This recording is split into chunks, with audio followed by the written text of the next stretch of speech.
안녕하세요. 성남교회 교우 여러분. 오늘도 주님과 대화를 시도하는 주님 과톡입니다. 네. 날씨가 이제 많이 선선해졌어요. 그죠? 아침 네. 저녁으로. 네. 예. 그 환절기 감기 유의하시고. 네. 예. 뭐 특별하게 한 주간 어떻게 잘 보내셨어요? 네. 요즘에 뭐 저희가 계속 얘기를 하지만 좀 그 많은 상황들이 펼쳐지고 있는 것 같아요. 뭐 여러 가지로 내가 깨져야 할 상황들이면 깨져야 할 상황들, 뭐 여러 가지 또 그 안에서의 또 즐거움이 있다면 즐거운 상황들. 그러니까 하나님과 좀 동행하려고 그러니까 면대면을 하려고 최대한 뭐라 해야 되지? 시도를 많이 요즘 하고 있는 상황인 것 같아요. 네. 어떻게 보면 뭐 고난의 행보가 계속 이어지고 있다라고 저도 이제 전해 들었는데 우선은 뭐 그 와중에도 주시는 은혜와 또 위로가 분명히 있는 건 확실한 것 같습니다. 네네. 예.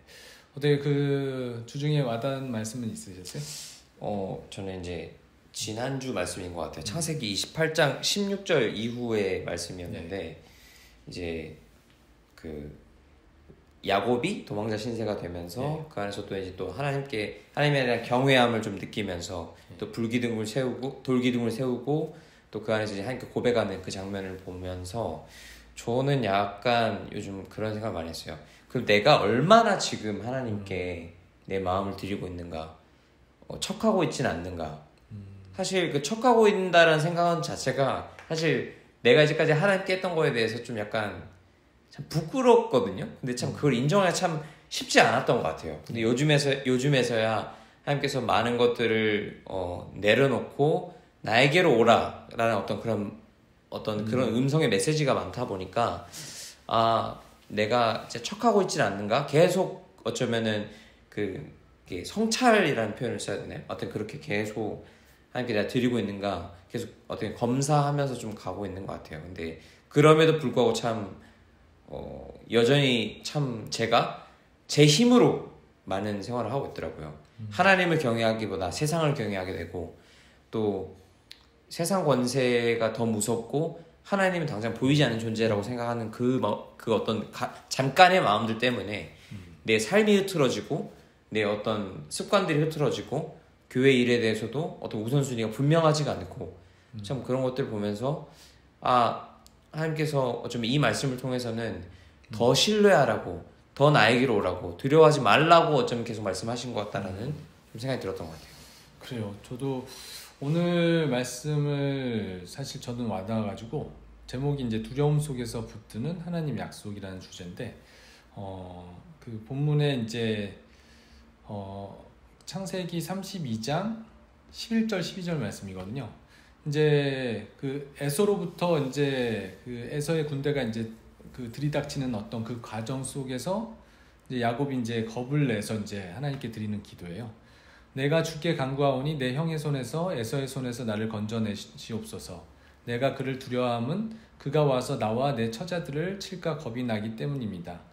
주께서 말씀하시기를 내가 반드시 내게 은혜를 베풀어 내 시로 바다에 셀 수 없는 모래와 같이 많게 하리라 하셨나이다.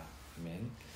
이 말씀이 와닿는데 사실 제가 오늘 거래처 대표 결혼식이 있어서 그 평택에 갔는데 거기 이제 대표들이 모여서 이제 이런저런 얘기를 하는데 제가 가면서 뉴스를 들었더니 이제 경제 동향이나 이런 것들이 굉장히 내년도를 훨씬 더 안 좋게 지금 전망하는 전문가들이 좀 있더라고요. 네.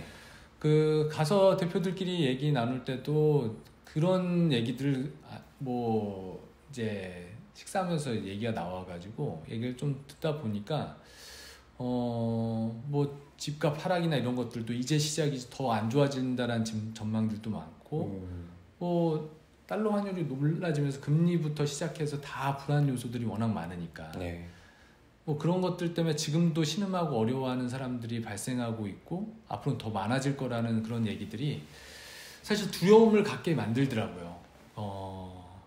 저도 사업을 한 지 이제 3년 차 접어들었는데 사실 뭐 여러 고비도 있었고 하나님이 도우심을 인해서 지금 이제 어떻게 버텨가면서 가고 있는데 경기가 더 안 좋아지고 더 안 좋아진다.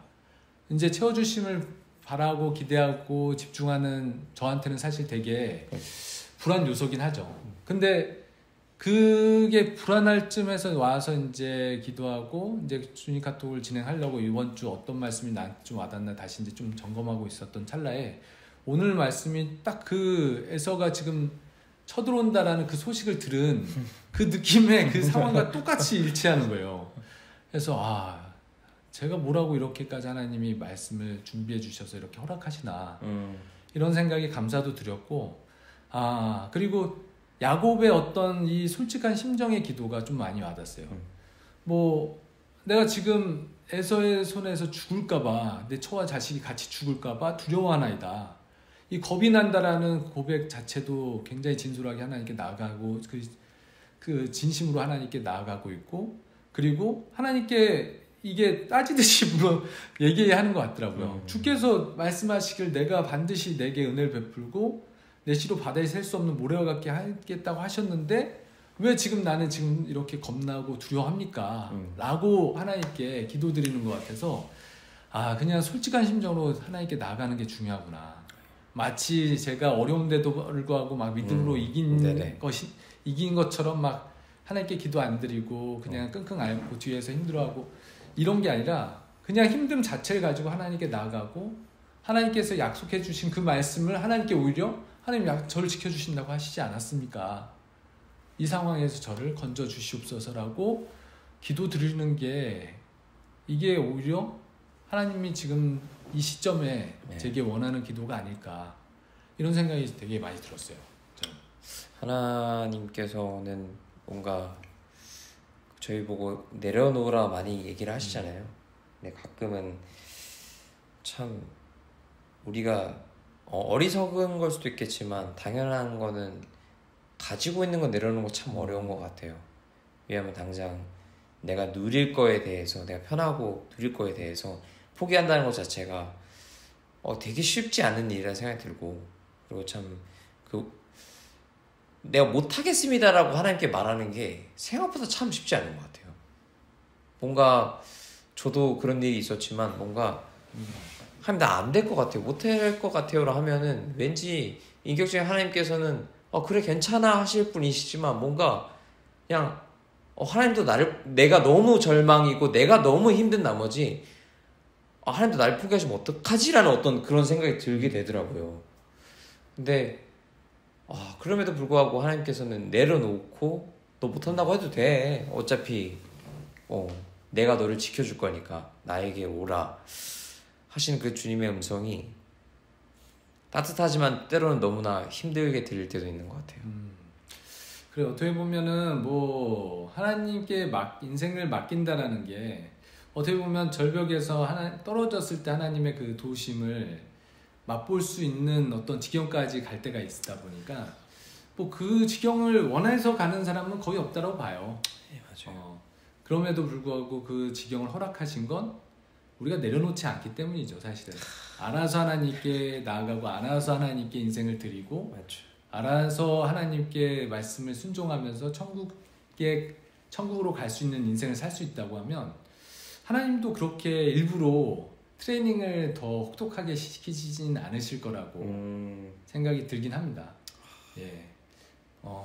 천국 갈 수 있는 소양을 만들기 위해서 광야도 허락하시고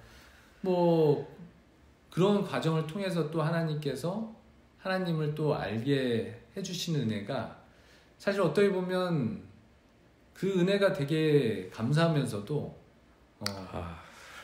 그 상황을 좀 벗어나고 싶은 어떤 욕구도 같이 작용하니까 어떻게 보면 얼마 전에 설교 말씀 중에 그런 내용이 있었어요.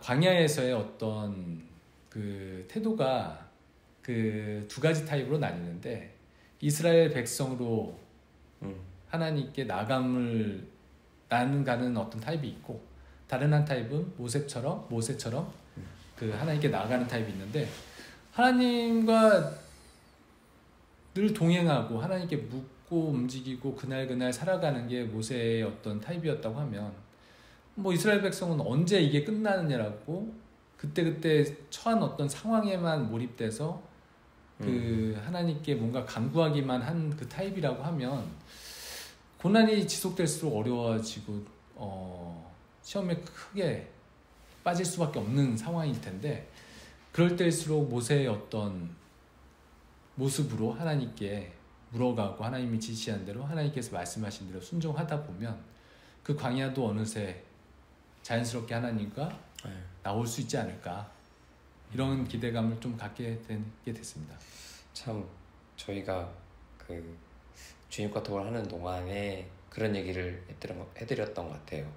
뭐 지금 보시는 분들이나 저희가 광야의 길을 걷고 있지만 그 광야의 길을 당장 하나님께 이렇게 하나님 저 언제 나갈 수 있어요? 라는 질문보다 그냥 최대한 하나님 어디로 가야 할까요? 어느 곳으로 가면 될까요? 어떤 순종의 마음으로 가면 좋겠다라는 걸 얘기를 했는데 막상 진짜 계속 광야의 길을 걸으면서 드는 생각은 광야에서 벗어나는 게 근데 진짜로 사는 게 정말 힘들구나 약간 이런 생각을 많이 한 것 같습니다. 예, 어떻게 보면 광야를 벗어나기를 우리가 되게 소망하잖아요. 근데 어떻게 보면 하나님과 되게 친밀해질 수 있는 시간일 수도 있거든요. 하나님이 허락하신 기간이라고 하면 무조건 빨리 벗어나기보다는 그게 힘들지언정 하나님께서 제가 가져야 될 어떤 소양들을 또 갖춰나가는 과정일 수도 있으니까 사실 뭐 이런 고백이 어렵죠. 사실은 광야에서도 하나님과 늘 동행하며 그 방향을 묻고 또 응답해 주신 대로 순종하면서 가기를 소망하는 인생이 맞아요. 그러다 보면 하나님과 어느새 광야를 벗어나 가나안에 들어가서도 문제되지 않는 인생을 살 수 있지 않을까 그렇게 생각이 듭니다. 네. 들으면 들을수록 어려운 것 같아요. 광야에 있다라는 것 자체도 때로는 인정 자체가 안 되거든요. 그렇죠. 내가 왜 있어야 돼? 사실 이게 많은 것 같아요. 근데 그럼에도 불구하고 하나님께서는 우리를 사랑하시기 때문에 어쩌면 그곳에 같이 또 함께 저 혼자 내버려 두시지 않으시잖아요. 네. 그래서 하나님을 더욱더 믿고 그 길을 같이 함께 가야 되지 않을까 생각합니다. 네, 그래요. 늘 하나님과 동행하기를 사실 저희가 원합니다. 이 컨텐츠를 만드는 것도 그런 취지잖아요. 예. 물론 승리할 때도 하나님께 찬양 드리고 맞죠. 영광 돌리는 어떤 인생이 되어야 될 것이고 비록 지금처럼 광야에 있다 하더라도 하나님께 뜻을 묻고 하나님의 도우심만 바라고 기대하고 기도하는 우리가 됐으면 좋겠습니다. 네. 예, 저희가 준비한 순서는 여기까지고요. 오랜만에 다시 이제 찬양이 시작되었습니다. 사실 뭐 여러 부족함들이 있겠지만 찬양 들으시면서 골방에서 한번 같이 기도드리는 시간 되었으면 좋겠습니다. 야곱처럼 오늘 같이 나눴던 야곱처럼 절박한 심정으로 솔직한 마음으로 하나님께 나아감을 얻는 저와 여러분들 됐으면 좋겠습니다. 이상 주님 과톡이었습니다.